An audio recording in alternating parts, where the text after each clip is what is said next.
Hi guys. Before I go any further, I need to get something off my chest.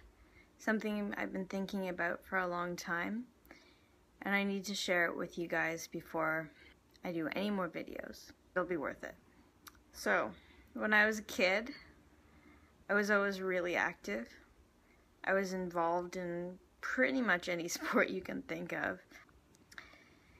But I was the chubby kid. I was teased, I was called names, and it really sucked. And, of course, over time, as the years went by and I grew up, I kind of leaned out. And I just looked like, a healthy average teen. I was around 13, but I had been teased from the time I was probably 5 until, the year before 8th grade. It really did a number on me. And so by the time I had leaned out and fit in with everyone else, I still felt like that little chubby kid on the playground getting bullied. I had really internalized that identity, the chubby kid identity, if you want to call it that. And so I started dieting. Now, it just started as, wanting to lose a few pounds, just, tone up a bit. But it turned into an obsession pretty quick. And before I knew it, my parents were taking me to a psychiatrist, and that's where they told me that I had an eating disorder. And they diagnosed me as having anorexia nervosa. Now, I am a perfectionist, I will admit it. And as soon as I was given that label, all I could think of was that if I was going to be given this new identity, I would strive to be the best at it I could possibly be. And then I was admitted to an inpatient hospital ward in my hometown. And on that ward there were 2 other girls who also had the same diagnosis. Only they looked like seasoned pros. They were gaunt, they were emaciated, they had, the nose tube for the extra calorie feedings, they had the long nails, and they had the whole package. And they taught me a lot. They gave me a lot of tips and tricks of the trade. And so by the time I was discharged, I was more anorexic than I had been going in.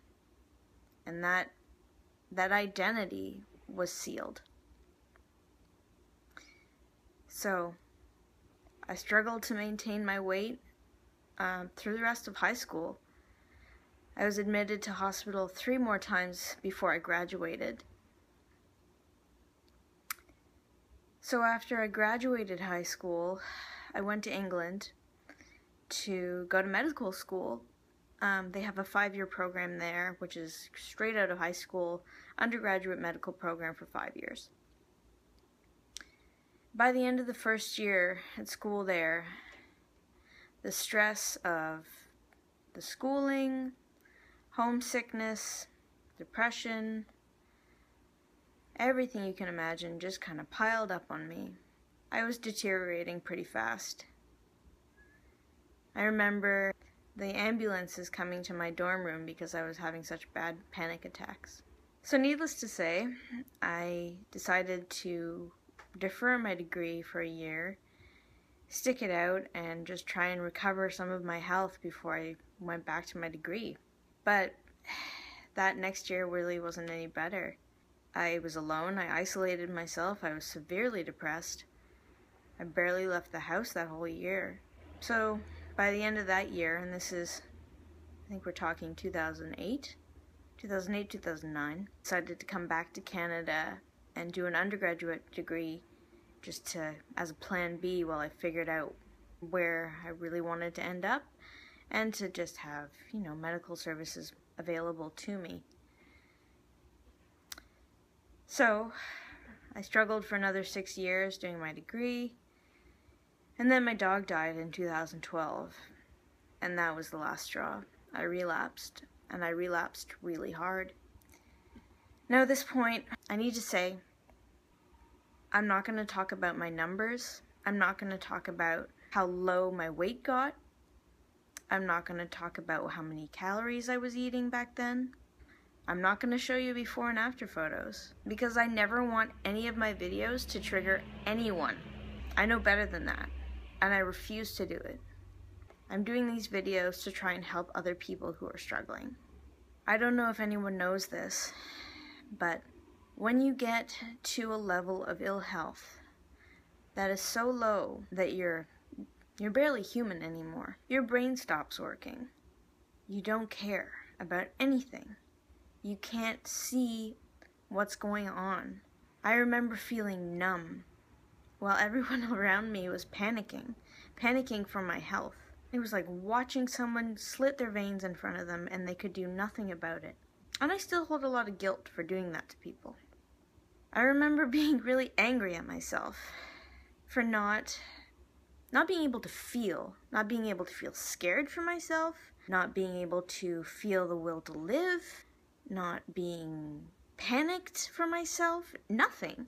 I couldn't feel anything, and it was so frustrating. It made me feel like an alien. This is the most basic thing in the world, to want to live.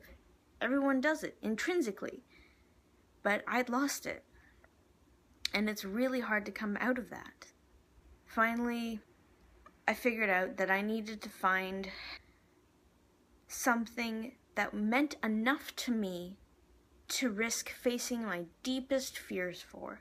Something that I felt so strongly about that I was willing to live for, to stick around for. To me, that spark was fitness. At my lowest point, I had no leg muscles. I couldn't climb a flight of stairs. And I missed being able to do basic things like that. I missed working out. I missed being active. I miss the endorphin rush. I miss the satisfaction you feel after a really good workout and feeling proud of your performance. I missed feeling alive. I felt like a ghost. I felt like an alien creature. And I knew that if I wanted to feel any of those things again, if I wanted to regain what it meant to be human, to regain any of those things that make being a human being so cool, being able to do all that stuff with your body, if I was going to do any of that again, I'd need to eat, even if I wasn't hungry.